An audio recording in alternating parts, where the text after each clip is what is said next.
సిరాజ్ సిమ్రాన్ ఈ ఇద్దరు అరెస్ట్ అయిన తర్వాత సిరాజ్ వ్యవహారం సిమ్రాన్ ఇప్పుడు బయట పెట్టడంతో వచ్చినటువంటి అంశం ఏంటంటే విపరీతమైన మతపిచ్చ ఉన్నవాడు సిరాజే.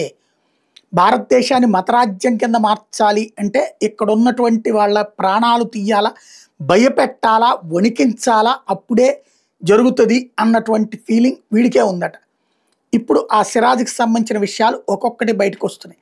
ఎవరైతే ఆర్థికంగా ఇబ్బందుల్లో ఉన్నటువంటి ముస్లిం యువకులు, ఎవరికైతే ఈ భావోద్వేగభరితమైనటువంటి ఫీలింగ్స్ ఉంటాయో సోషల్ మీడియాలో వాళ్ళని చూసి సిగ్నేచర్ యాప్ ద్వారా, మిగతా యాప్స్ ద్వారా అయితే దొరికిపోతారని చెప్పేసి సిగ్నేచర్ యాప్స్ ద్వారా ప్రత్యేకించి ఫాలో అవుతూ వాళ్ళతో స్నేహం చేస్తూ వాళ్ళతో మీటింగ్లు ఏర్పాటు చేసినోడే సిరాజు.